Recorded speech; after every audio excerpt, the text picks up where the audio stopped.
All right, folks, it's Tuesday, August 8th, 2026, and we have a market update for you guys that you won't want to miss. Full scoop on the Clarity Act, potential opening of the Strait in a peace deal. Those rumors are starting to come out again.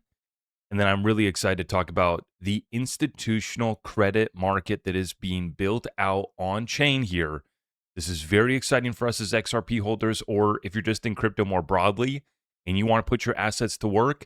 The options are now becoming available, and we're going to break that down for you guys here in today's update. As a reminder, I will also be going live tonight at 10 p.m. Eastern. Make sure you subscribe and hit that notification bell so you don't miss any of the updates, and I can't wait to see you there. So it was looking a little bit shaky over the weekend and really over the past couple weeks. The attacks were back on, and we were about to hammer Iran at a level that we hadn't done yet, and then President Trump called it off this weekend. So President Trump called it off, but Iran kept on hitting it. Iran had struck another cargo ship over here by Oman, and this was the second strike within 24 hours on a vessel attempting to pass through the U.S.-backed southern route in the Strait of Hormuz. So this incident was confirmed. It did happen, and once again, this was after President Trump had held back the attack. So it was looking concerning. But this morning, breaking news, U.S. Treasury Secretary Scott Bessent says a deal on the Strait of Hormuz could be reached as early as Tuesday or Wednesday. Arabia, I'm probably butchering that. Out of the Middle East here, an announcement is expected regarding the reopening of the Strait of Hormuz. So we have both sides confirming that we're going to open up the strait. On this news, oil is coming back down. The stock market has officially hit new all-time highs for the Dow Jones and the S&P 500. But why isn't crypto pumping? Let's take a look here. So oil comes back down to $76 per barrel this morning. This is after Strait of Hormuz is going to be opened up, and we're going to have a ceasefire maybe soon. Okay, sure. We'll see about that. I'm going to show you real quick USD versus JPY getting absolutely smacked back down to 155. But will it be enough? This is the problem, is every time they're having to do larger interventions, and now we had to call in our buddies, the United States of America and Treasury Secretary Scott Bessent. So Scott Bessent's bailing out Japan, and then on the other side, he's given us the light at the end of the tunnel that we are going to have a deal on the Strait of Hormuz. We'll see. We will see, and we'll be watching that closely, but it's enough to print a new all-time high for the Dow Jones Industrial, and it's a new all-time high for the S&P 500 as well, too. So the stock market's having a day. NASDAQ back up, but still not up to a new all-time high, but holding in very well. Russell 2000 heading up, probably going to go hit another new all-time high as well there. So nice run-up on the stock market, but what about Bitcoin and XRP? Why can't we catch a bid? Why can't we catch a bid? Bitcoin back below 64,000, XRP hanging out at $1.07. We can't catch a bid, despite Strait of Hormuz going to open back up, maybe a ceasefire, maybe a deal, but we can't get any bid on crypto without clarity. That's what's holding us up. It's frustrating. I know. I feel you. You guys are just as mad as I am. Now, I don't take out my anger on my favorite YouTubers' comment section, but some people like to do that. And if you need to relieve that stress, if you need to get that off your chest, go beat up my comment section down below. Tell us how you really feel. If it makes you feel better smacking the thumbs down, go do that too. Maybe that'll help you. But at the end of the day, for us, it's frustrating. I'm turning, and I talked about this with my Discord group over the weekend. I'm more frustrated with all of the other macro issues that we face outside of crypto. Crypto's frustrating enough, but outside of that too. But what am I doing about it? I'm not go type out a mean comment. What are we doing here? You need to transfer that energy into positive actions and making a real difference in your life, your business, your investments. So take that frustration, take that anger out, go smash a workout. You know what I'm saying? Go hit a nice workout. Go take that energy to your business. Go lock down your next, 10 sales or whatever the deal is in your business, right? Go transfer that energy and turn it into something productive. And what we're doing in regards to crypto is we're taking this Clarity Act drama and we're taking it for the buying opportunity that it is, and we'll continue to load up while they play this act out. Now, Senate Majority Leader Thune says he still expects to hold a vote for a Crypto Clarity Act this week before the recess. Quote, we have a bunch of stuff that we have to finish, and we'll just stay here until we finish it. Now, they did pass the CR yesterday. They have the nominations package as well, Russia sanctions, crypto market structure. We'll see if we get it. And then they need to confirm Blanche and says that NIL talks are trending in the right direction. Now, it's absolutely hilarious, or and I try to make it a laughing matter, even though it probably actually just pisses you off like it pisses me off. The fact that these politicians in D.C., if you threaten them with not being able to take recess, they throw a 2-year-old temper tantrum. And I know exactly what that is because I have a 2-year-old. And these guys are worse than my 2-year-old. I think that I can reason more so with my 2-year-old. I think I can get more work out of my 2-year-old. He's out there helping me in the backyard. And he throws a temper tantrum once in a while, but, we figure it out. These politicians in D.C., you threaten them with no recess, it's the end of the world. And all of a sudden, they start passing resolutions. And so last night, they passed the CR. It's funny how it's D, it's R, it's left, it's right. We're at war with both sides until we might not get a paycheck, until we might not get a recess. Then we come back together, sing Kumbaya, and sell out the American people. Needless to say, I'm disgusted with DC and the politicians that are supposedly representing us there. Yeah. But this is the problem, guys. Why won't crypto catch a bid? Because everybody's worried that the Clarity Act is not going to pass, and that's going to bring in new lows. And it's the perfect setup, right? Clarity Act doesn't pass this week. We don't even get a vote this week. And that brings in a new sweep to the lows. And very well could end up being, this is the end of the bear market. With or without Clarity Act, this is the end of the bear market. You only can force so many people to sell. They've liquidated hedge funds, digital asset treasury companies. They've, liquidated different DeFi. And then we had this cold wallet hack. This cold card wallet. This is perfectly timed to make retail capitulate. Now, I forgot to mention, if you wanted a bottom signal, Jim Cramer says that he's selling all of his Bitcoin over fears of quantum. I forgot to report on that. It came out after I'd recorded my update yesterday, and I forgot to put it in here today. But you can go check the comments for yourself. Jim Cramer, go look it up. He said that he's selling all of his Bitcoin.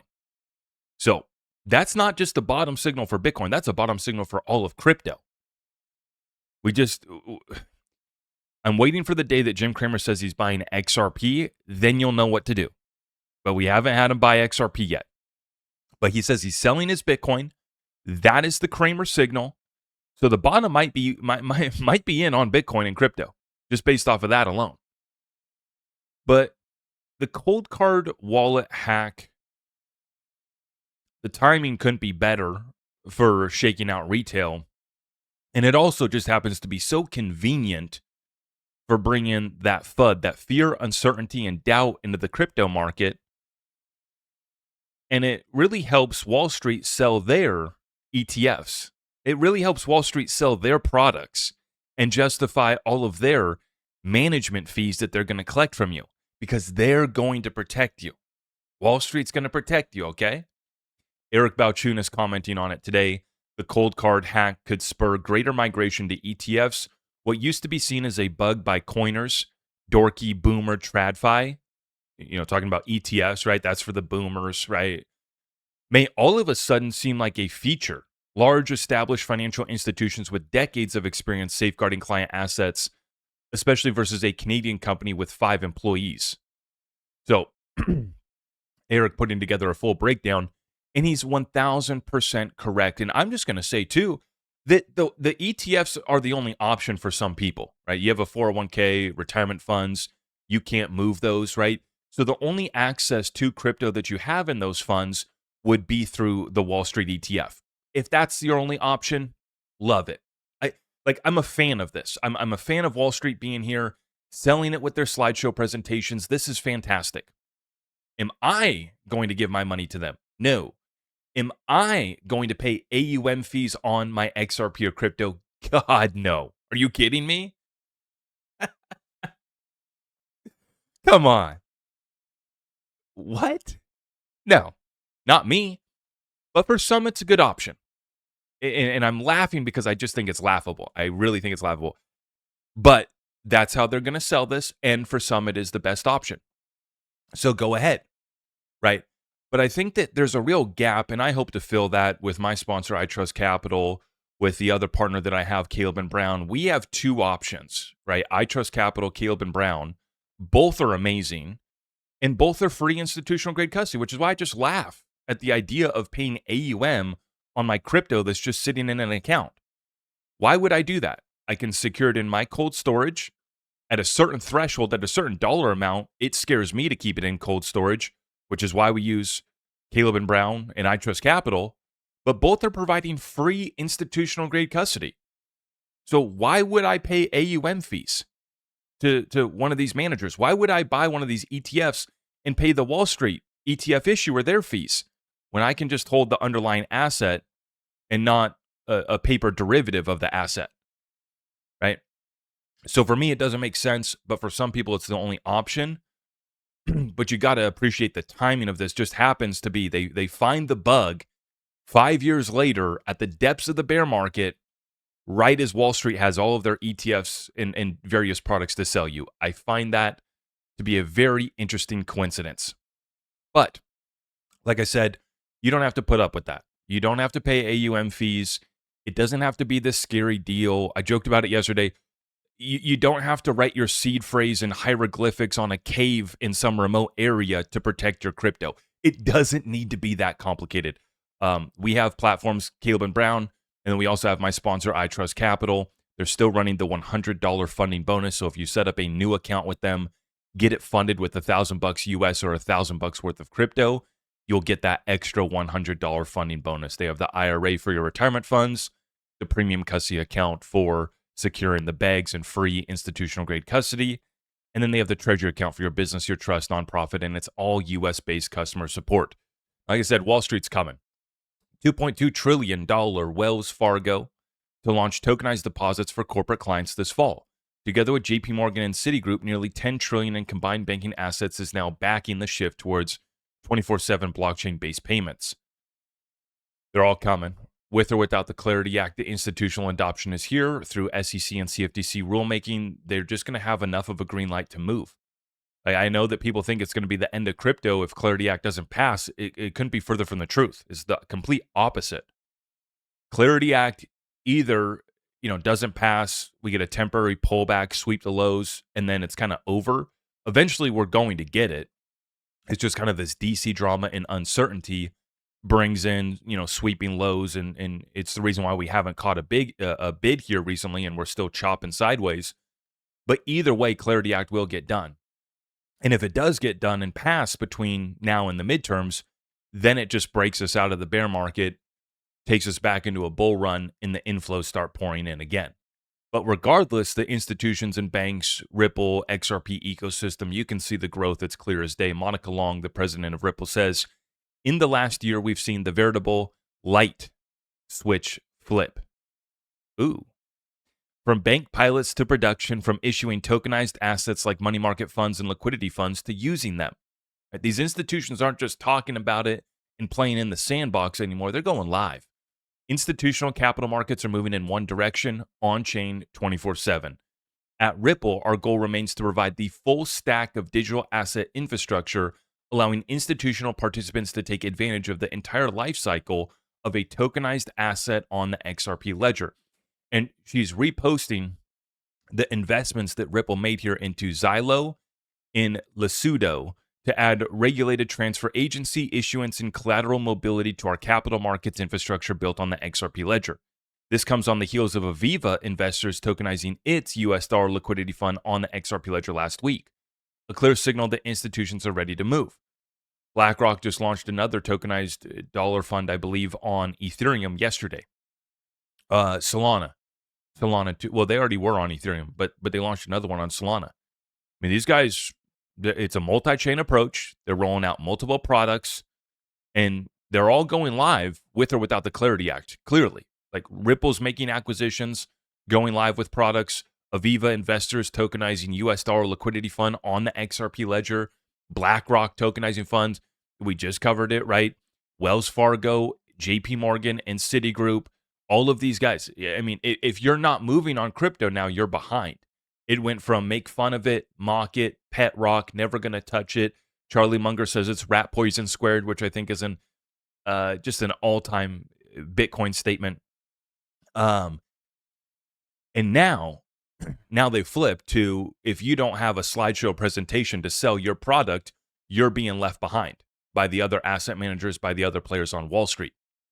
Here's the best, is we're going to have our options. Like I said, you want to work with Wall Street? That's fine, right? There's a reason why they have trillions of dollars of asset under management. They're pretty good at it. Do we have the abilities to do it without them? We do. And I like having both. I like it. If you just want to do the Wall Street, the ETFs, great. God bless you.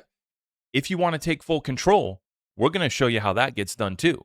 And this right here, this is what we've been talking about. XRP as collateral live. This is Hugo from Flare. He says, this is something that we've been working towards for a while. A lending market for roUSD collateralized by FXRP, curated by one of the most trusted institutional curators in the industry, Centaura. This opens the door for much larger FXRP lending markets and for institutions that hold billions of XRP to participate. This is good for XRP. This is good for roUSD. And this is good for Flare. Now, what this is, XRP now has institutional credit rails on Ethereum mainnet enabled by Flare. So you post XRP as collateral. And they say FXRP, but you can't get FXRP without posting your XRP as collateral. And you post it in the Centaura roUSD vault on Morpho. So you supply FXRP, you borrow roUSD, and it's all permissionless. This is a major milestone for XRP in institutional DeFi. And let me explain the two different roles right here. This is what we've been waiting for. Because somebody asked me yesterday on my video yesterday, are they going to use XRP as collateral or the RWAs and the tokenized assets on the ledger? The answer is both. Both. And here's where this product right here gets interesting, because you're taking XRP, you have to mint it, you have to bridge over to Flare, and that's where you get the FXRP, right? You put it in the Flare vault, and then they give you the FXRP over on Flare. And then what you do here is you deposit the FXRP into the vault, and then you get to borrow roUSD, which is what you're going to want to borrow to use to go buy a business, to go make other investments, go do whatever you want, right? You want to be able to put your XRP up as collateral, borrow roUSD, right? Which you can then go use, right? And this is where we can start to put our XRP to work. And this is now live. This is not tomorrow, next week, next month, when the Clarity Act passes. Yesterday, it went live. And like Hugo said, this allows people with billions of XRP to participate. This opens the door for much larger FXRP lending markets and for institutions that hold billions of XRP to participate. And this is why I say XRP as collateral leads to supply shock. Because when XRP is locked up as collateral in these single asset vaults, in these pools, bridge it to Flare, bridge it to Ethereum mainnet, it can't be used for settling 14% of SWIFT. It can't be for helping out the DTCC. It can't be for helping out these other liquidity flows that are trillions of dollars on a daily basis and quadrillions per year. What does that mean? It means that the XRP that we are going to use to go settle that is going to need to be at a high enough price to facilitate those liquidity flows. It's simple math. The more XRP we strip out and is locked away in collateral, and by the way, you get XRP locked away in collateral, you get XRP locked away in fuzzy wuzzy penguin meme coins on the XRP ledger. It all takes XRP supply away, and I think inevitably leads to that supply shock for XRP. To me, it's always just been a matter of how dramatic, how aggressive, how violent is the XRP supply shock going to be, and how will that translate to XRP price? Nobody knows, right? I'm not going to sit. Nobody should be pretending to know how big of a supply shock we're going to have, but I have enough evidence in front of me to make the assertion and to carry a thesis that we are about to hit a supply shock.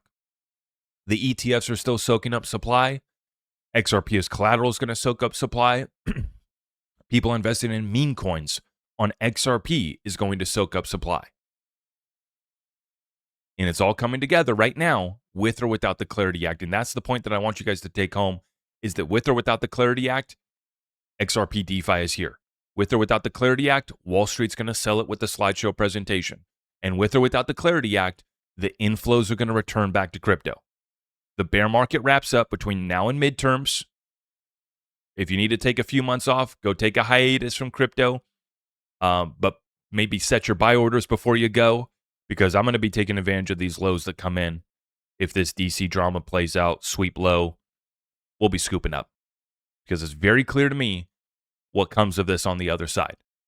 With or without Clarity Act, that bull run and the inflows return. Is XRP going to do $1,000 this year? To that, I say let's stop playing around and let's stop playing around here.